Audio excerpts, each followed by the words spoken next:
Hi అండి. నమస్తే. తెలుగు నవలా శ్రోతలకు లక్ష్మి కథల ప్రపంచానికి స్వాగతం. మాదిరెడ్డి సులోచన గారు రచించిన సంధ్య అనే నవలను వింటున్నాం కదండి. ఈరోజు ఈ వీడియోలో మనం పార్ట్ 8 వినేద్దామండి. అనుకున్న క్షణం రానే వచ్చింది. సెలవులిచ్చిన ప్రైవేట్ క్లాసులంటూ ఇక్కడే ఉండిపోయారు. సుధ బాధతో మెలుకులు తిరిగిపోతుంటే సంధ్య సహించలేకపోయింది. కారున్నా లాభం లేకపోయింది. ఇన్ని రోజులుండి నేర్చుకోనందుకు తనను తానే తిట్టుకుంది. రిక్షా తెప్పించి అంబ అబ్బాయి నర్సింగ్ హోంకు తీసుకుని వెళ్ళింది. ఆవిడ సాదరంగా ఆహ్వానించింది. అపురూపంగా చూసింది. సాయంత్రం 6 గంటలకు పండు లాంటి మగబిడ్డను కన్నది సుధా. సంధ్య ఆందోళనగా బయట వేచి ఉన్నది. అమ్మాబాయి నవ్వుతూ చేతులు తుడుచుకుంటూ వచ్చింది. మీ పేరు సంధ్య చెప్పింది. ఆమెకేమవుతారు? స్నేహితురాలనని చెప్పింది. అలాగా, అయితే ఆమె భర్తకు టెలిగ్రామ్ ఇవ్వండి. ఒక లారీ నిండా స్వీట్స్ తెమ్మని చెప్పండి. అలాగే డాక్టర్. ఏం పాప? మగబిడ్డ అన్నది నవ్వుతూ. థ్యాంక్ గాడ్ అనుకోబోయి పైకే అంది. ఎడ్యుకేటెడ్ అయ్యుండి కూడా అలా మాట్లాడతారేం? ఆడపిల్లలేంది సృష్టికి అర్థమే లేదు. అది కాదు నా ఉద్దేశం డాక్టర్, అది కాదు. ఏదైనా ఆడపిల్లంటే ఉలికి పడతారు. మీరే కాదు, చాలామంది. నేను చూడవచ్చా? ఆదురతగా చూసింది. ఒక అరగంట ఆగు, తల్లిని బాబుని గదిలోకి తీసుకువస్తారు అంటూ ఇంకో కేసు చూడ్డానికి వెళ్ళింది. ఒడిలిన కలువ కాడల నీరసంగా బలహీనంగా పాలిపోయిన చెక్కిళ్లతో కనిపించింది సుధా. సంధ్య దగ్గరగా వెళ్ళింది. ఎలా ఉంది? పర్వాలేదు అన్నది. ఆమె 2 కళ్ళ నుండి నీరు జారిని కడతలో తొడుపుతూ తలలో నుంచి దిండుకు చేరాయి. నీ బాధేమిటో చెప్పవా? ఈ విషయాలు నాకేం తెలియవు ప్రాధేయపడింది సంధ్య. ఏమని చెప్పను? అవివేకంతో దొంగ బ్రతుకును కొని తెచ్చుకున్నాను. ఈ పురుడు వివాహమైనాక వస్తే ఎంత గౌరవంగా ఘనంగా జరిగేది. అమ్మ ఎంత అపురూపంగా చూసేది. నాన్న సంతోషం వర్ణించలేకుండా ఉండేది. ఇప్పుడు తలుచుకుంటే లాభం ఏమిటి? మాట్లాడకుండా పడుకో. డాక్టరు రావడంతో మాటలు ఆపింది సంధ్య. మందులు రాసి ఇచ్చింది. హైదరాబాద్ నుంచి ఎవరూ రావద్దని 1000 దేవుళ్లకు మొక్కుకున్నారు. దేవుడు వాళ్ల మొర ఆలకించినట్టు లేడు. ప్రకాష్ తల్లి వస్తున్నాను అని ఉత్తరం రాసింది. సంధ్య ఉత్తరం పట్టుకుని కాలుగారిన పిల్లిలా తిరిగింది. అసలే అనేక రకములైన ఆలోచనలతో సతమతమవుతున్న సుధా మరీ బెంబేలెత్తిపోతుందని ఆమెకు తెలియజేయలేదు. మొండు ధైర్యం తెచ్చుకుని ఉత్తరానికి జవాబు టెలిగ్రామ్ ఇచ్చింది. ఉత్తరం వచ్చేసరికి తాము ముంబై ప్రయాణం అయ్యామని, సెలవు కాబట్టి కాలేజీ వాళ్ళు అరేంజ్ చేశారని టెలిగ్రామ్ సారాంశం. సుధ సంతకంతో పంపింది. సుధకు అన్న తీసుకుని వచ్చింది. గుమ్మం దగ్గరే ఆగిపోయింది. మాతృత్వంలోని మమకారానికి ఆశ్చర్యపోయింది. నిన్న మొన్నటి వరకు అల్లరి చిల్లరగా తిరిగే సుధ కాళ్లు కట్టుకుని కూర్చుంది. పసివాడిని అడ్డం వేసుకుని పాలిస్తుంది. గుమ్మం గుండా వెలుతుర రాగానే తలెత్తి చూసింది. రా సంధ్య అన్నది. సంధ్య వెళ్ళి మంచం మీద ఓ పక్కగా కూర్చుంది. సంధ్య, నాకు పేరు పెట్టి పిలవడంలోనే ఆత్మీయత అనిపిస్తుంది. అక్క అని పిలవనందుకు కోపమా? అదేం లేదు. అక్క అని పిలవడం అలవాటైతే అమ్మగారు అనుమానంగా చూస్తారు. ఇదే బాగుంది. బాబు ఎలా ఉన్నాడు? బాగా లేడంటే పారేస్తావా? పోదు, నీకిస్తాను. పారేస్తావేమో చూస్తాను అన్నది నవ్వుతూ. ఇంత అందమైన బాబు పుడతాడని తెలియక ఏమేమో అనుకున్నాను. వీడి కోసం ఎన్ని అవమానాలైనా సహిస్తాను. ఎవరేమన్నా భరిస్తాను. సంధ్య, నేను దురదృష్టవంతురాలిని కదూ. అందాల బిడ్డను తండ్రికి గర్వంగా చూపించే అర్హత లేదు. ముఖం నల్లబడిపోయింది. సుధా, గతించిన దాన్ని మర్చిపో. రాబోయే పరిస్థితిని ఆలోచించు. నీ వయసంతా? ఇన్ని అనుభవించాము. ఇక ముందైనా వివేకంతో మెలగాలి. అలా మెలగడం నాకు చేత కాదు. కానీ ఒక్క విషయం చెప్తాను. నాదంటూ ఏం లేదు. నా విషయాలు కూడా నీకే అప్పగిస్తాను. నువ్వు చెప్పినట్టే వింటాను. ఎన్నాళ్ళు పాటిస్తావు? హైదరాబాద్ వెళ్లే వరకా? నన్ను నమ్మడం లేదు కదూ. ఇదిగో బాబు సాక్షిగా చెప్తున్నాను. నువ్వెట్లా చెబితే అలా చేస్తాను. సరేనా? అయితే బాబు నా బిడ్డ అంటాను. ఏది ఇచ్చేయి అన్నది చేతులు చేస్తూ. సుధా బాబు లేత బుగ్గల మీద ముద్దు పెట్టుకుని సంధ్య చేతిలో పెట్టింది. ఆయాచితంగా లభించే పుత్రుణ్ణి అపురూపంగా అందుకుంది. సంధ్య అతని కేసి క్షణం చూసి గుండెల్లో దాచుకుంది. మాట ఇచ్చి తప్పకూడదు సుమా. నా చెల్లెలి మాట తప్పిన నాడు నేను ఈ లోకాన్నే విడిచిపెడతాను. ఇక నుండి బాబు భారం నాకు వదిలేసుదా, నీ చదువు పూర్తి చెయ్యి. అక్క, గట్టిగా అరిచింది సంధ్య భుజం మీద వాలిపోతూ. ఆవేశం పనికిరాదు. బాబు నా దగ్గరుంటే వాడు భయభక్తులతో పెరుగుతాడు. అదీ కాక వాడు నీ జీవితానికి కళంకంగా అడ్డు రావచ్చు. అదేం నీ జీవితానికి మాత్రం అడ్డు కాదా? అయినా పర్వాలేదు.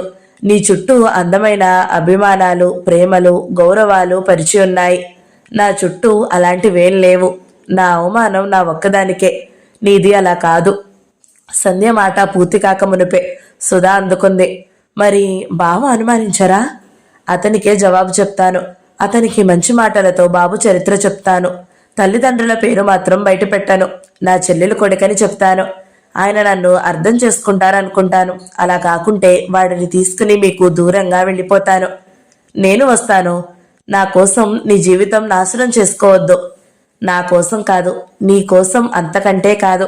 ఎన్నో కష్టాల్లో నా తల్లిని ఆదుకున్న ఇందిరమ్మ గారి పరువు ప్రతిష్టల కోసం, అమ్మ ఆఖరుసారిగా కోరిన కోరిక మేరకు నాకు బాబును వదిలి నిశ్చింతగా ఉండు. నా పైన నమ్మకం లేదా? నమ్మకం లేక కాదు, నా మూలంగా నీ జీవితం నిందల పాలు కావడం ఇష్టం లేక అన్నది. అయినా పర్వాలేదని చెప్పానుగా. నాకు నువ్వు తప్ప ఈ ప్రపంచంలో ఏం మిగిలింది? అది కాదు సంధ్య, కన్యవు, ఏ అండా లేనిదానవు. బాబును తీసుకుంటే లోకం ఊరుకుంటుందా? 4 మాటలని గాయపరుస్తుంది. అది నా ఒక్కదాని బాధే. నీ విషయం అలా కాదు. లోకం సంగతి అటుంచు. మీ డాడీ క్షమిస్తాడా? డాడీ నన్నెంత ప్రేమిస్తారో నువ్వెరగవా? ప్రేమించిన వారే ద్వేషించగలరు. బాబు విషయంలో ఎవరు ఎలాంటి ప్రశ్న వేసినా నువ్వు నోరు మెదపవద్దు, తెలిసిందా? ఆజ్ఞాపిస్తున్నట్టు అన్నది. సుధా మౌనంగా తల ఊపింది. 10వ రోజు బిల్లు చెల్లించారు. అంబాబాయి తీసుకోవలసిన జాగ్రత్తలు చెప్పింది. మీ వారు రాలేదా అని ప్రశ్నించింది. ఆయన గారు బిజినెస్ టూర్లో ఉన్నారు, తెలియపరచడానికే వీల్లేకపోయింది అని సంధ్య జవాబు చెప్పింది. గుర్తుందిగా, రాగానే బుట్టడు మిఠాయిలు పంపాలి. మర్చిపోయారు డాక్టర్, లారీ నిండుగా అడిగారు, నవ్వుతో చెప్పింది సంధ్య. తను నవ్వింది. అంబాబాయి వారిని తన కారులోని ఇంటి వద్ద దింపింది. సాయంత్రం వెళ్లి బాబుకు కావలసిన సామాన్లు తెచ్చింది సంధ్య. దక్షిణం వైపు గదిలో ఉయ్యాల వేశారు. తెలిసిన వారి వద్ద అడుక్కొచ్చింది మోతీబాయి. బొమ్మలు, కొత్త బట్టలు, రబ్బర్ షీటు కొనుక్కొచ్చారు. సుధా నిర్లిప్తంగా చూస్తూ ఊరుకుంది. బాబు అన్ని వేడుకలకు దూరం అయ్యి దొంగచాటు బతుకుతున్నాడంటే ఆమె భరించలేకపోయింది.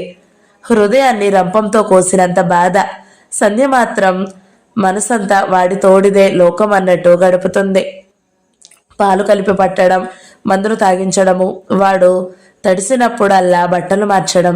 20 రోజులకే బొద్దుగా రక్తం పట్టి రబ్బరు బొమ్మలా అయ్యాడు. కాలేజీలు తెరిచారు. సుధకు దినచర్య ప్రారంభమైంది. కాలేజీకి వెళ్ళింది. అంబాబాయ్ భర్త బాటనీ లెక్చరరు. ఆయన నవ్వుతూ సుధవంక చూశాడు.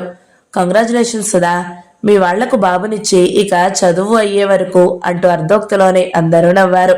సుధ సిగ్గుతో తలెత్తలేకపోయింది. అంత సిగ్గేమిటండి, పార్టీ అడగములే, ఓ కుర్రాడు అన్నాడు. రెస్పాన్స్ రాకపోయేసరికి అందరూ పాఠం వైపు దృష్టి మళ్లించారు. సంధ్య, అంబాబాయి గారికి స్వీట్స్ ఇచ్చి బాబును చూపించొద్దామా? సరేనంది సంధ్య. ఇద్దరు స్వీట్స్ పండ్లు కొనుక్కొని వెళ్లారు. ఆమె కేసు చూడ్డానికి వెళ్ళిందట. 1.5 గంట తర్వాత వచ్చింది. వీళ్లను చూసి చిరునవ్వుతో పలకరించింది. వీడు ఎదిగాడే, హెల్దీ చైల్డ్. ఏరి శ్రీవారు అంటుండగానే సంధ్య జవాబు చెప్పింది తడుముకోకుండా. ఆయనొచ్చారు, మీరు లేరని తెలిసి వెళ్ళిపోయారు అన్నది. సారీ, ముందుగా చెప్పాల్సింది. సరే, నేను నవ్వుతూ అంటే ఇవన్నీ ఎందుకు తెచ్చారు? మా సంతోషం కొద్దీ తెచ్చాం డాక్టర్ అన్నారు ఇద్దరు. ఆమె బాబును పరీక్ష చేసి డ్రాప్స్ రాసిచ్చింది. ఇద్దరు ఆమెకు కృతజ్ఞతలు తెలిపి బయటికి వచ్చారు. సంధ్య గుండెల్లో గుబులు బయలుదేరింది. ప్రకాష్ నమ్మకపోతే? కానీ ఎక్కువసేపు ఆలోచించే సమయం లేదు. నేను అంటూ అనుక్షణం తన ఉనికిని గుర్తు చేస్తాడు బాబు. సుధ చదువు విషయంలో నిర్ణయానికి వచ్చింది. దీక్షగా చదువుతుంది. నెలసరి వ్యాసాలకు ఫస్ట్ మార్కులు వచ్చాయి. సంతోషంగా సంధ్యను కావుగిలించుకుంది. నాకు మంచి మార్కులు వచ్చాయి. గుడ్, పట్టుదల ఉండాలే గాని ఎందుకు రావు? నీ సహకారమే లేకుంటే ఏమైపోయేదాన్నో అక్క. చాలే, ఆ పిలుపేమిటి? ఇంకా కృషి చెయ్యాలి. చేస్తాను, నా ధ్యేయమే అదిగా. నా జీవిత లక్ష్యం ఒకటే సంధ్య, డాక్టరీ పూర్తి చేస్తాను. ఆ పైన రోజు రోగులకు సేవ చేస్తూ వారి ఆరోగ్యం కోసం పాటుపడతాను. సంఘంలో నాకు స్థానం ఏర్పడ్డాక బాబును తీసుకువెళ్ళి నా దగ్గర ఉంచుకుంటాను. ఓహో, ఇవన్నీ అమ్మగారు సాగరిస్తుందనేనా? చక్కగా పెళ్లి కూతుర్ని చేసి చూస్తామంటారు. సంధ్య, ఆపు. నీవెలా మాట్లాడగలుగుతున్నావు అంత కఠినంగా? నా జీవితానికి వివాహ ప్రసక్తి లేదు. నువ్వు నన్ను సరిగ్గా అర్థం చేసుకోలేదు అన్నది సుధా. లేదు సుధా, నిన్ను బాగా అర్థం చేసుకున్నాను. నీవున్న పరిస్థితులు అలాంటివి. ఇప్పుడు ఆ ప్రసక్తి దేనికి? దీక్షగా చదువు అన్నది సుధను విడిపించుకుని బాబు దగ్గరికి వెళ్ళింది. 2-3 సార్లు ప్రకాష్ వచ్చాడు. 2-3 గంటలుండి వెళ్ళిపోయాడు. ఆ 2-3 గంటలు బాబు అతని కంట పడకుండా జాగ్రత్త పడ్డారు. ఒకసారి బాబును చూసినా పక్కవారి కుర్రాడేమో అనుకుని ఆరా అడగలేదు. బాబుకు 5వ నెల వచ్చేసరికి సుధ పరీక్షలు ముగిశాయి. కారు సికింద్రాబాద్ దగ్గరికి వచ్చింది. ఇద్దరి హృదయాలు ఆందోళనగా ఉన్నాయి.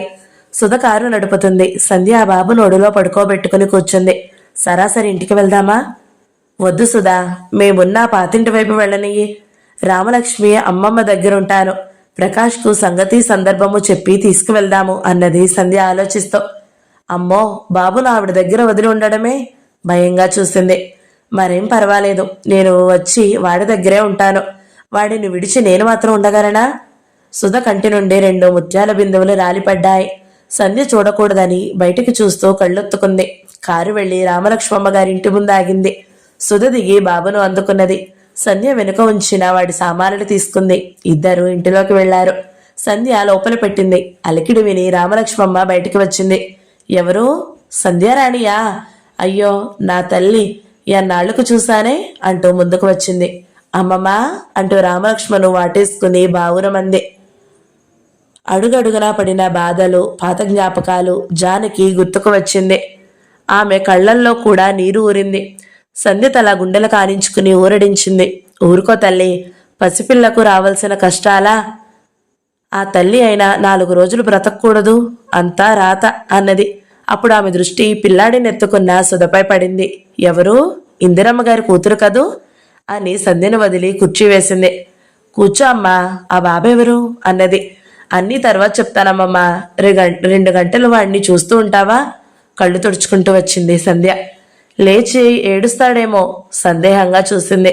ఏడిస్తే పాలున్నాయి, వాడు లేవకముందే వస్తాను. ఇంతకీ ఎవరే? బాబును అందుకుంటూ అడిగింది. వచ్చి అన్నీ వివరంగా చెప్తానుగా. రాసుదా, నా సూట్ కేసు ఇక్కడే ఉంచితే సరి. గబగబా వెళ్ళి సూట్ కేసు తీసుకువచ్చింది. అమ్మమ్మ, మావయ్య, అత్తయ్య కనిపించరే?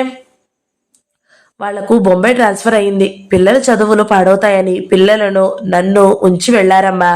బాబును మంచం మీద పడుకోబెట్టింది. సంధ్య సూట్ కేసు, బాబు సామాన్లు గదిలో పెట్టింది. వెళ్ళొస్తానమ్మమ్మా. సుధా కంటి నీరును ఆపుకుంటూ బాబును ముద్దు పెట్టుకుని వెళ్ళిపోయింది. సంధ్య వెనకాల వెళ్లి కారులో కూర్చుంది. కారు కదిలింది. కానీ సుధ హృదయం బాబు వద్దే నిలిచింది. ప్రకాష్ తల్లి ఎదురు వచ్చి సుధను ప్రేమగా అక్కున చేర్చుకున్నది. ఏమిటా సుధా, బొత్తిగా నల్లబడిపోయావు? అన్నిసార్లు బావ చెప్పినా రాలేదు. అత్త అంత పరాయిదైపోయిందంటే? నేను వస్తానంటే వాడు రానియడు అన్నది. వెనకాలే నిలబడిన సంధ్య మీద పడింది ఆమె దృష్టి. బెల్లం కొట్టిన రాయిలా నిలబడితే ఎలా? సామాను లోపల పెట్టి వంట ఆమెకు సాయం చెయ్యి. సుధ గుండెల్లో గుణపం దించేసినంతగా బాధపడింది. దీనంగా సంధ్య వంక చూసింది. అత్తయ్య, సంధ్య పని మనిషి కాదు, నాకు అక్కలాంటిది, ప్రియమైన స్నేహితురాలు. కాదని ఎవరన్నారే పిచ్చి? నేను నీకు అత్తనుగాను. ఊరికే కూర్చుని తింటే ఎవరు కాదంటారు? కూర్చోలేను. ఎవరికి తోచింది వాళ్ళు చెయ్యాలి. 1 రోజు 2 రోజులుంటే పోనీ అనుకుందాము. సంవత్సరాల తరబడి ఉంటే వారిని కూర్చోబెట్టి మేపుతామా? వాకిట్లో నిలబెట్టే శుద్ధులు చెప్తున్నావా అమ్మ కోడలికి?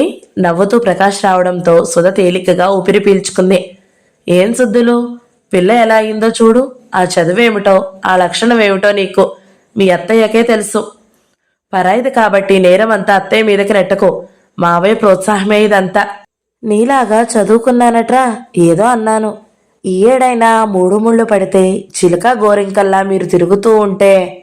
అత్తయ్య, చిలకంటే చూశాను గాని గోరువంక అంటే ఏమిటే? నవ్వును బిగుబడుతూ అడిగింది సదా. నీకు వివరించలేను, పద లోపలికి. అందరూ లోపలికి వెళ్లారు. భోజనాలు ముగిశాక సుధా అత్తగదిలో కూర్చుంది. సంధ్య నెమ్మదిగా ప్రకాష్ దగ్గరికి వెళ్ళింది. నేను రామలక్ష్మమ్మ గారింట్లో ఉంటాను. తన నిర్ణయం తెలియజేసింది. అర్థం కానట్టు చూశాడతను. అదేమిటి? అంతలా ఆశ్చర్యపోతారేం? నేను తల్లిని పోగొట్టుకుని పరితపిస్తున్న సమయంలో ఇందిరమ్మ గారు తన చల్లని నీడ ఇచ్చారు. ఇంకా ఎన్నాళ్ళు పడి తింటాను, కూర్చోవాలి. ఏదైనా ఉద్యోగం వెతికి పెడితే ఇంకా సంతోషిస్తాను. అమ్మ ఏమైనా అన్నదా సంధ్య అన్నాడు లేచి కూర్చుంటూ. లేదు, అనిపించుకునేంత వరకు ఉండడం భావ్యం కాదు. అయితే నన్ను ఇంకా పరాయి వ్యక్తిగా భావిస్తున్నావన్నమాట. ఎలా నిన్ను నమ్మించేది? మీ మీద నమ్మకం లేక కాదు, మిమ్మల్ని పరాయి వ్యక్తిగా భావిస్తే పని మనిషిలా ఇంట్లోనే పడి ఉందను. దగ్గర బంధువుగా భావిస్తున్నాను కాబట్టి మన బంధుత్వము స్థిరపడే వరకు దూరంగా ఉండడమే మంచిది. ప్రకాష్ 2 క్షణాలు ఆలోచించాడు. అలాగే సంధ్య, అత్తయ్య మావయ్య వచ్చే వరకు అక్కడే ఉండు. థ్యాంక్స్, మీరింత తొందరగా అంగీకరిస్తారనుకోలేదు. ఎందుకు అంగీకరించను? నీవు చేసే ప్రతి పని వెనుక ఏదో మంచి అర్థమే ఉంటుంది అన్నాడు సంబరమంగా చూస్తూ. సంధ్య హృదయం ఉయ్యాలలోగింది. ప్రకాష్ అన్నది సంతోషంగా. ఆమె పిలుపు అతన్ని నిలువున పులకరింపజేసింది. చటుకున ఆమెను దగ్గరికి లాక్కుని నుదురు చుమ్మించాడు. సంధ్య చిరుకోపంగా చూస్తూ అతన్ని క్రాఫ్ అంతా చెదరగొట్టింది. ఒక్క మాట చెప్పండి ప్రకాష్, నా పైన మీకు నమ్మకం ఉన్నదా? ఆమె చేతిని తన చెంపకు రాసుకుంటూ. నిన్ను నమ్మకుంటే నన్ను నేనే నమ్మలేను. నారాయణి, పిచ్చి అనుమానాలు పెట్టుకోవద్దు. మీకు సాయంత్రం తీరిక ఉంటుందా? లేదు, మరో గంటలో నేను వికారాబాద్ వెళ్ళాలి. సినిమా ప్రోగ్రాం వేద్దామనా? కాదు, మీకు చక్కని కథ చెప్తాను. దాంట్లో ఒక చిక్కు సమస్య నిగుడమైంది. దాన్ని మీరే విడదీయగలరు. మీ సహృదయతే అది విడదీసే సాధనం. తొందరపడకూడదు. ఓ దినమంతా పట్టవచ్చు. తొందరేం లేదు. నేను ఊరు నుండి రాగానే వస్తాను. ఆ సమస్య ఏమిటో కథ ఏమిటో చూస్తాను అన్నాడు నవ్వుతూ. సంధ్య వెళ్ళిపోవడం సుధకు బాధగా ఉంటుందనుకున్నాడు ప్రకాష్. సుధా నిర్లిప్తంగా ఊరుకోవడం చూసి ఆశ్చర్యపోయాడు. వెళ్తాను సుధా, నువ్వు నిశ్చింతగా ఉండు. ఎప్పుడు చూడాలనిపించినా వచ్చేయి. నీకు కారుంది అన్నది. సరే అన్నట్టు తలూపింది. తలెత్తితే కంటినీరు సంధ్య ఎక్కడ చూస్తుందోనని భయం. సంధ్య వారించినా వినకుండా ప్రకాష్ కారు తీశాడు. భయంగా ఇంట్లోకి చూసింది. ప్రకాష్ తల్లిజాడే కనిపించలేదు. తేలికగా ఊపిరి పీల్చుకుని కారులో కూర్చుంది. ప్రకాష్ ఆమెను కొంటెగా చూసి కార్ స్టార్ట్ చేశాడు. ట్రాఫిక్ వల్ల కారు ఆగిపోయింది. పక్కకు తిరిగి చూసి ఉలిక్కిపడ్డది సంధ్య. పక్కనున్న అంబాసిడర్ కారులో అశోక్, అతని పక్కో అందమైన యువతి కూర్చుంది. అతను తనని తీక్షణంగా చూడడం గమనించి చూపులు తిప్పుకుంది. పచ్చలైటు వెలగడంతో కార్లు సాగిపోయాయి. వాకిట్లోనే సంధ్యను దింపి వెనుకకు తిప్పాడు కారును. కారు దూరం వెళ్లే వరకు అక్కడే నిలుచుని చెయ్యి ఊపింది. లోపలికి వస్తూనే బాబును గుండెలు కదుముకుంది. వాడు సంధ్యను గుర్తించినట్లు బోసినోరు విప్పి నవ్వాడు. ఎవరే అమ్మాయి ఈ బాబు? అమ్మమ్మ, మొదటిది చెప్పు. మావయ్యలు లేరుగా, ఒక గది నాకిస్తావా అంది బాబును పక్కన పడుకోబెట్టుకుని పాల సీసా నోటికి అందిస్తూ. దానికేం భాగ్యం, పైన గదిలో ఉందువు గాని. చెప్పు, బాబెవరో? పాలు తాగి బాబు నిద్రాదేవి వడిలో ఒదిగిపోయాడు. సుధా తన చెల్లెలన్న సంగతి తప్ప అన్ని విషయాలు దాచకుండా చెప్పింది. మందర స్వరాన కథలా చెప్తున్న సంధ్యను విస్మయంతో చూస్తూ కూర్చుంది రామలక్ష్మమ్మ. అమ్మమ్మ, నిన్ను నమ్మి కథ చెప్పారు. దయచేసి ఈ విషయం ఎవరితోనూ చెప్పొద్దు. నీ కడుపులో దాచుకో. అది సరేనే, ఈ పిల్లాడి భారం సహించడానికి ఇంకెవరూ లేరా? వాళ్లకు డబ్బు కరువా? కరువని కాదు, డబ్బుంది, కానీ ఈ రహస్యం కడుపులో పెట్టుకునేవారే కనిపించలేదు. అదీ కాక వాళ్ళు చేసిన సహాయం ముందు నేను చేసేదేమాత్రం? వారి కుటుంబానికి విధేయురాలై ఉండాలని అమ్మ ఆదేశం. ఈ విషయం వాళ్ళ కుటుంబ గౌరవానికి సంబంధించినది. నీవు పెళ్లి కావలసిన పిల్లవు. నీతో బాబు ఉంటే ఎంత అప్రతిష్టో గ్రహించావా? మిడిమిడి జ్ఞానంతో నిర్ణయాలు చేసుకుంటే తరువాత విచారించాలి. అమ్మమ్మ, నా మీద అభిమానంతో అలా అంటున్నావు. తండ్రి ఉండి ధనం ఉండి వెతికే కన్యలకే వరుడు దొరకడం దుర్లభం. నాకు వివాహం అంటే మాటలా? నాకు అలాంటి ఆశ లేదు. ఉద్యోగం చేసుకుంటూ నన్ను మెచ్చి బాబుకు నాతో పాటు తన ఇంట్లో స్థానం ఇచ్చి ఆదరించే పురుషుడు తష్టపడితే చూసుకుంటాను. నీ దగ్గరే దాపరికం దేనికి? ఒకరు ఏమిటే ఒకరు? అదే, ఆయన ఇందిరమ్మ గారి మేనల్లుడు ప్రకాష్ గారు. పెళ్ళి చెప్పలేకపోయింది. పెళ్లి చేసుకుంటానన్నారా? సంధ్య బుగ్గలు నిమురుతూ అడిగింది. బుగ్గల్లోకి రక్తం ప్రవహించింది. అదేం విడ్డూరమే, అతనికి మేనరికం ఉందిగా. వాళ్ళిద్దరికీ ఇష్టం లేదమ్మమ్మ. ఆ అమ్మాయి వివాహం జరిగాకే నాది. నీ చేతుల మీదుగానే జరగాలి, సిగ్గుగా తలంచుకుని చెప్పింది. అయ్యో, అది నువ్వేరే చెప్పాలా? ఈ అబ్బాయి సంగతి ప్రకాష్కు తెలుసా? లేదు, ఒకరోజు తీరికగా వస్తానన్నారు. అన్ని విషయాలు చెప్తాను. ఏమో తల్లి, అంతా భగవంతుని దయ. వంట అదేం పెట్టుకోకు. పిల్లలతో పాటు నువ్వో ముద్ద తిందుగాని. ఆ పిల్లలు నాకు వినరు, నీకు కాస్త భయపడతారు. అమ్మమ్మ, ఆ మాత్రం నీ అండ ఉంటే చాలమ్మమ్మ. ఈ రహస్యం మనిద్దరి మధ్య సమసిపోవాలి అన్నది సజన నయనాలు తిప్పుతూ. నువ్వేం బెంగ పెట్టుకోకరాణి. అనుభవాలు జీర్ణించిన హృదయంలో నుంచి అనురాగ స్రవంతి జాలువారింది. సంధ్యను ముంచేసింది. సంధ్య బాబును చూసుకోవడం, రామలక్ష్మమ్మ గారి మనవలకు మనవరాళ్లకు చదువు చెప్పడంతో గడిచిపోతుంది. రోజు ఏదో ఒక సమయాన వచ్చి పసివాడిని చూసి వెళ్తుంది సుధ. సుధ వస్తే సాధారణంగా వీధి గదిలోకి వెళ్లి స్వేచ్ఛగా బాబుతో ఆడుకుంటుంది. సంధ్య 2-3 ప్రకటనలు చూసి దరఖాస్తు పెట్టుకుంది. టెలిఫోన్ ఎక్స్చేంజీలో ఇంటర్వ్యూ కాల్ వచ్చింది. బాబును వదిలి వెళ్లి వచ్చేసరికి సుధ ఉంది. బాబును ఆమె సముదాయించలేకపోతుంది.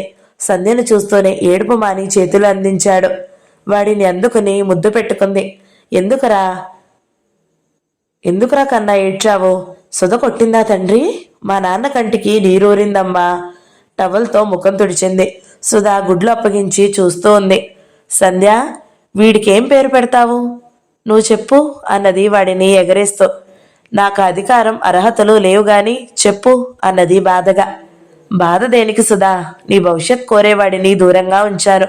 పోనీ రవి అని పెడతాను. నీకిష్టమేనా? దివ్యంగా ఉంది.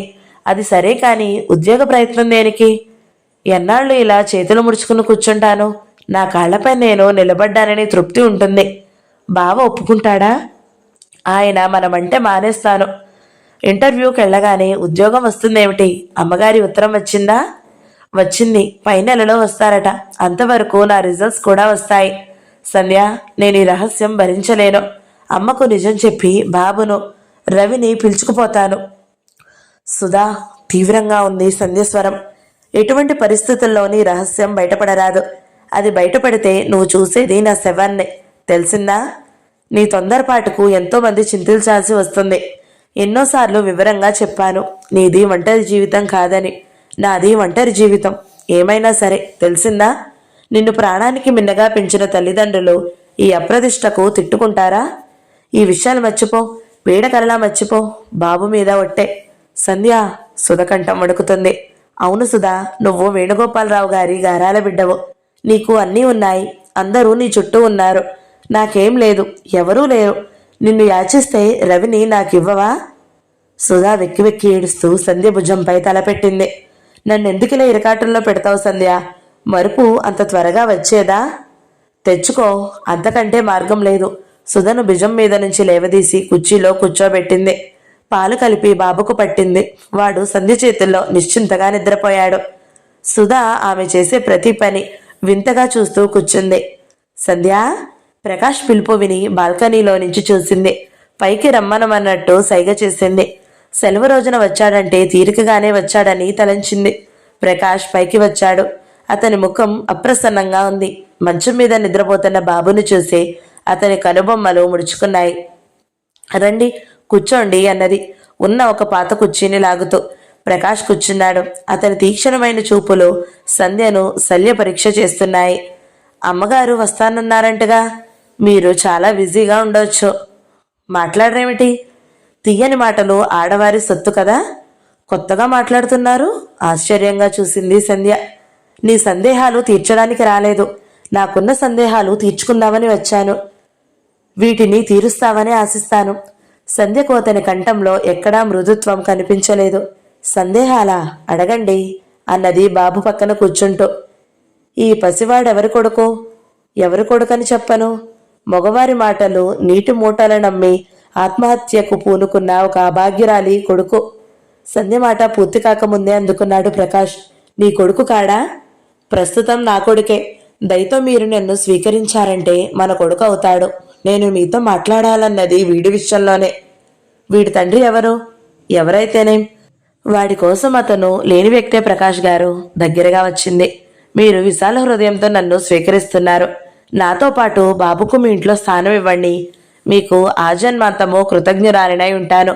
ఆమె కళ్ళు చెమర్చాయి. వాడెవరో చెప్పందే. చెప్పాను కదా, తండ్రి మోసగాడు. తల్లి నిస్సహాయరాలు. బాబు పుట్టక మునిపే అతను ఇంకో అమ్మాయిని పెళ్లి చేసుకున్నాడు. ఆవిడ బ్రతికే ఉంది కదా. అసహనం వద్దు, పూర్తిగా వినండి. అతని వివాహం అని తెలియక మునిపే వెళ్ళి అతన్ని బ్రతిమలాడింది. తన పరిస్థితి అంతా చెప్పుకుంది. అతని హృదయం కరగలేదు. హిరణ్యాక్షరాలు కోరాడు. అవి చెప్పుకోలేనివి. దానితో ఆ అమ్మాయి విసిగి ఆత్మహత్యకు పూనుకుంది. అడ్డుపడి బాబును రక్షిస్తానని, తనకే కళంకం రానియనని మాటిచ్చాను. ప్రకాష్ నమ్మలేనట్టు చూశాడు. గుమ్మనగా నవ్వాడు. అతని నవ్వు సంధ్య హృదయాన్ని చీల్చింది. ఓహో, ఆ అమ్మాయికి నీకంటే ఆత్మీయులు, దగ్గరవారు లేరా? లేరు. ఆ అమ్మాయిది మేడిపండు జీవితం. విప్పనంత కాలం అందరూ ఉన్నారు. విడమరిచి విప్పి చూస్తే నేను తప్ప ఎవరూ లేరు. మీరు శాంతంగా వింటే నా జీవితంలోనే ఒక రహస్యం చెప్తాను. ఒకటేమిటి? ఇంకెన్ని రహస్యాలున్నాయో ఒకేసారి చెప్పు. వెటకారం చేశాడు. అతని కఠినమైన చూపులు చూస్తే చెప్పబోయిన రహస్యం నోట్లోనే దాగిపోయింది. మీ మీ మనసు బాగున్నట్టు లేదు. నీ మనసు బాగుందిగా సంధ్య. ఒక్క విషయం చెప్పి నా సందేహాన్ని తీర్చు. అతడు అసహనంగా లేచాడు. నేను సిద్ధమేనంటినిగా. బాబెవరు? మళ్ళీ అదే ప్రశ్న. చెప్పాను కదా, మీరు నమ్మలేకుండా ఉన్నారు. అది నా దురదృష్టం. ఆమె కళ్ళు నీటితో నిండాయి. నీ కన్నీటితో నేరాన్ని కప్పిపెట్టాలని చూడడం అవివేకం. ఈసారి సంధ్యకు దుఃఖానికి బదులు రోషం ముంచుకొచ్చింది. తను చేసిన నేరమేమిటి? ఈ మాత్రం నమ్మకం, స్థిరత్వం లేకుంటే ప్రేమకు అర్థమేమిటి? నేను ఏ నేరమూ చేయలేదు. నాకు ప్రతి విషయంలో సాయపడి నీడ కల్పించిన వారి గౌరవం కోసం పసివాడి బాధ్యత నెత్తిన వేసుకున్నాను. అది పెద్ద నేరం కాదు. నువ్వనుకుంటే సరే, నేరం కాదని లోకం హర్షించాలి. నీకు సాయం చేసిన వారెవరో నేను ఎరుగనా? నీ సాయం వర్ధించే స్థితికి వారింకా దిగజారలేదని తెలుసు. నా హృదయంలో ఓ ఉన్నత స్థానంలో నిన్ను కూర్చోబెట్టి కోరికలు అనే పుష్పాల చేత పూజించాను. కానీ నువ్వింత లోతుగుండగలదానివని అనుకోలేదు. ప్రత్యక్షంగా అన్నీ కనిపిస్తున్నా వాటి వివరాలు అడగడం నాదే తప్పు. ఏమిటి మీకు ప్రత్యక్షంగా కనిపించింది? వణికిపోతూ అడిగింది. బాబు వంక వేలుని చూపుతూ, అదుగో నీ అవినీతికి ప్రత్యక్ష సాక్ష్యం. అదృష్టవంతుడిని. ఊబిలో దిగలేదు. ప్రకాష్ గారు, తొందరపడి మాటలు విసరవద్దు. నా దగ్గరున్న పిల్లలంతా నా పిల్లలేనా? నా దగ్గరకొచ్చే పురుషులంతా నా... ఇక మాట్లాడలేకపోయింది. గొంతు జీరపోయింది. అయితే ఇదిగో అంటూ ఓ కార్డు మీదకు గిరాట వేశాడు. ఇతను మీకు విరోధియా? అన్నాడు నిటారుగా నిల్చుని. అదిరే గుండెలను అదుపులోకి తెచ్చుకుంది. మసిలే రక్తాన్ని చల్లబరుచుకుంది. కార్డు తీసుకుని చదివింది. ఆకాశరామన్న రాసిన ఉత్తరం. తన ప్రవర్తన మంచిది కాదని ప్రకాష్ను హెచ్చరించాడు. ఊరు పేరు లేని వ్యక్తి రాసిన ఉత్తరాన్ని నమ్మి నన్ను నిలదీస్తున్నారన్నమాట. ఏం, అతడు అబద్ధాలెందుకు రాస్తాడు? ఇక నువ్వేది చెప్పినా నమ్మలేను. నేను నిన్ను నమ్మినప్పుడు ఈ పిల్లవాడిని స్వీకరించే ముందే నాకెందుకు చెప్పలేదు? సమయం లేదనుకుందాము, తర్వాతైనా తెలుపవచ్చుగా. అవును, ఆ విషయం నాకు తట్టలేదు. క్షమించండి, మీరు అపార్థం చేసుకుంటారు అనుకోలేదు. అవును, నువ్వు చేసే అర్థం లేని పనులను చూసి నేను అపార్థం చేసుకోవద్దు. నొక్కి పలుకుతూ మాటలు నేర్చిన దానివి. రేపు బాబును నీ సొంత కుమారుడిగా ప్రకటిస్తావు. నా విశాల హృదయాన్ని కొనియాడుతావు. కుంతీదేవి లాంటి దానిని. పాపం, ఆనాడు కారణజన్ములకే తప్పలేదు. నీవెంత? ఇక వెటకారం చాలు. మీ వ్యక్తిత్వాన్ని ఉన్నతంగా ఊహించుకున్నారు. నమ్మిక కలిగించుకుంటారనుకున్నాను. కానీ మీరు అందరిలాంటి సామాన్యమైన పరిధిలో ఆలోచించే పురుషులు. మీ అభిజాత్వము ఎక్కడికి పోతుంది? నరనరాల్లో ప్రతి రక్తం బొట్టులో మీరు అధికులు, స్వతంత్రులు అనే భావం నాటుకుపోయింది.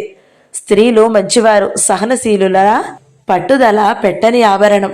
మీ గుండెలోతు ఎంతో ఎవరూ చెప్పలేరు. నంగరాచి పనులు చేస్తూ పైగా విమర్శ కూడానా? ప్రకాష్ హుంకరించాడు. మాటలు పెంచుకోవడం మంచిది కాదు. ఒకే మాట, ఈ బిడ్డడు నా బిడ్డడు కాదు. ఆశ్రయం ఇచ్చాను. మీరు కాదంటే వాడిని వాళ్లకు అప్పగించేస్తాను. ఒక్క మాట చెప్పండి, నన్ను ఇంకా అనుమానిస్తున్నారా? అనుమానించకుండా ఎలా సమర్థించుకోను? నేను నీకేలోటు చేయాలని చెప్పినాక ఉద్యోగంలో ప్రవేశించడంలో అర్థం? వివాహం అయ్యే వరకు ఏదైనా పనిచేస్తానంటే మీరు ఒప్పుకున్నారు. అదే మనసులో పెట్టుకుని అప్లై చేశాను. అదీ కాక సుధ వివాహం అయ్యే వరకు మన పెళ్లి వాయిదా వేయాలనుకున్నాము. అవన్నీ నువ్వనుకున్నవి. సుధకు ఎంబీ పూర్తి అయ్యే వరకు చెయ్యరు. అంతవరకు ఆగాలని లేదు. నీ ఎత్తు నాకు తెలియదా? బాబు సంగతి బయటపడితే బ్రతికే మార్గం ఎంచుకున్నావు. ఛీ, నీతి తెలియని వాళ్ళు నీతి తెలియని వాళ్ళు ఎంత వాళ్లకు అంతే గుణం. నువ్వు చెప్పింది ఒక అక్షరం కూడా నమ్మను. ఇప్పుడు అర్థమవుతుంది, నీ నాటకం బయట పడకూడదనే గుల్బార్గా ప్రయాణం కట్టావు. అమాయకురాలైన సుధను బుట్టలో పెట్టావు. నా కళ్ళు కప్పావు. ఊరి నుండి వస్తూనే అమ్మ ఏదో అన్నదనే నెపంతో ఈ ఇంట్లోకి మారావు. ఎంత అందమైన అబద్ధం! ఎవరో కన్నారట, ఈవిడకు పెంచమని ఇచ్చారట. తనకు తాడులేడు గాని తాతకు గొలుసు ఇస్తానన్నాడట. వెనుక ఎవరో. అనుమానపు పొరలు గప్పుకున్న మీకు నేను ఏం చెప్పినా అర్థం కాదు. నా అంతస్తుకు తగ్గ గుణం అంటున్నారు కదూ. నా తండ్రి ఎవరో, నా అంతస్తు ఏమిటో చెప్పుకునే స్థితిలో లేను నేను. ఆవేశం చల్లారినాక వస్తే అన్నీ విశదీకరించగలను అన్నది. స్త్రీననే విషయం గుర్తుకు తెచ్చుకుంటూ సహనాన్ని తెచ్చిపెట్టుకుంటూ. అక్కర్లేదు, ఇంతటితో వదిలావు. సంతోషం. నిజం చెప్పి బాబు తండ్రితో ఎందుకు తెగతెంపులు చేసుకున్నావో చెప్తే చేతనైన సహాయం చేద్దామనుకున్నాను. థ్యాంక్స్ అన్నది సహనాన్ని చేదికించుకువచ్చే దుఃఖాన్ని రోషాన్ని అదిమి ఉంచుతూ. ప్రకాష్ అసహ్యంగా చూసి వెనుకకు తిరిగాడు. అక్కడ సుధ నిల్చుంది. బాబా, తొందరపడకూడదు. నిజమేమిటో నిందలు ఎవరు వేస్తున్నారో నేను చెప్తాను. అప్పుడు నీ నిర్ణయం తెలియజేద్దు గాని. గంభీరంగా ఉంది సుధ గొంతు. సంధ్య కంగారుగా చూసింది. చప్పుడకు బాబు అటూ ఇటూ కదులుతున్నాడు. సుధా, ఈ ఇంటికి నువ్వెందుకొచ్చావు? పద. తెలియని నాడు ఈవిడ గాలి సోకితేనే నువ్వు బాగుపడతావు అనుకున్నాను. నిజం తెలిసి నాకు కూడా నిన్ను దగ్గరకు చేరనీయడం పొరపాటే అవుతుంది. బావా, అసహనంగా అరిచింది సుధా. సుధా, నువ్వు ఈ విషయంలో గలుగు చేసుకోవద్దు. మన ఇద్దరి మధ్య జరిగిన ఒప్పందం మర్చిపోయావా? అది మంచిగా ఉన్నప్పటి మాటలు ముంచుకొచ్చినాక ఒక్క మాట నీ నోట బయటపడ్డా రేపు సంధ్య శవాన్నే చూస్తావు అని జ్ఞాపకం పెట్టుకో. సంధ్య, ఏమిటే పిచ్చి? నీతో పాటు నేను చేస్తాను. అది అనుభవం. బాబు మీద ఒట్టేశావు. మర్చిపోవద్దు, దృఢంగా కఠినంగా ఆజ్ఞాపించింది సంధ్య. సుధా నిస్సహాయంగా చూస్తూ కన్నీరు కార్చడం తప్ప ఏం చేయలేదు. రా సుధా, ఆవిడ మాటలకు మోసపోవద్దు. ప్రకాష్ సుధ రెక్క పట్టుకుని ఈడ్చుకుపోయాడు. సుధా, ఏ పరిస్థితుల్లోనూ మన ఒప్పందం మర్చిపోకు. భగవంతుడే నిన్ను కాపాడుతాడు. సంధ్య మాటలు విని వెనుక తిరిగి చూసింది సుధ. కళ్ళు ఒత్తుకుంది. చాలా తొందరపడ్డావు బావా. చాలే, నీ సలహాలు అనవసరము కసురుకున్నాడు. తన కోపమంతా డోరు పైన చూపించాడు ప్రకాష్. రవి గట్టిగా ఏడుస్తున్నాడు. సంధ్య మెల్లగా నిశ్శబ్దంగా రోధిస్తుంది. వాడిని వడిలో పడుకోబెట్టుకుని పాలు తాగించింది. తనకు కావలసినది లభించగానే ఏడుపు మానేశాడు. ఆమెకు కావలసినది ఎవరిస్తారు? ఆమె హృదయం ముక్కలు ముక్కలవుతుంది. తనను ప్రేమించి ఆరాధించి గుణగణాలను పొగిడిన వ్యక్తి నీలాపనిందలు వేసి నిర్దాక్షిణ్యంగా వెళ్ళిపోయాడు. రవి మీద చెప్పలేని విసుగు కలిగింది. వాడిని విసురుగా పడుకోబెట్టింది. ఉలిక్కిపడి లేచి బోసు నోటితో నవ్వాడు. వాడి హృదయం అతి స్వచ్ఛమైనది. పాపం, వాడికేం తెలుసు ఆమె బాధ? ఆ సంగతి గ్రహించిన వెంటనే ఆమె హృదయం ఆర్ద్రమైంది. వాడిని హృదయానికి హత్తుకొని ముద్దులు కురిపించింది. వాడు భవిష్యత్తుకు భంగం రాకుండా చూసుకోవాలి. తనేమైనా సరే సుధా చేరతీసిన ఆమె కుమారుణ్ణి నమ్మరు. ఆగకుండా స్రవించే ఆశ్రువులు తుడుచుకున్నది. గుమ్మంలో కాంతి ఆకట్టబడగానే తలెత్తి చూసింది. రామలక్ష్మమ్మ వచ్చింది. అమ్మా సంధ్య, నేను అనుకున్నంత అయ్యిందే. వీడెక్కడి పిల్లాడే, నీ ప్రాణానికి దాపురించాడేమే అని సంధ్యను కౌగిలించుకుని ఏడ్చింది. ఆత్మీయుల సానుభూతితో ఘనీభవించే దుఃఖం పొంగి పొర్లి ఏర్లు వాగులై ప్రవహిస్తుంది. అమ్మమ్మ ఆమె హృదయంలో తలదాచుకుంది. ఆమె చంకునున్న బాబు ఉక్కిరి బిక్కిరి అయ్యాడు. నిజం చెప్పకపోయావటే, డబ్బుంది, దాన్ని ఎవడికో ఇచ్చేవారు. నమ్మే స్థితిలో లేరు. నాకు పట్టిన శని వదలందే. దురదృష్టం పీడిస్తుంది. కాదు తల్లి, చేజేతులా చేసుకున్న కర్మ.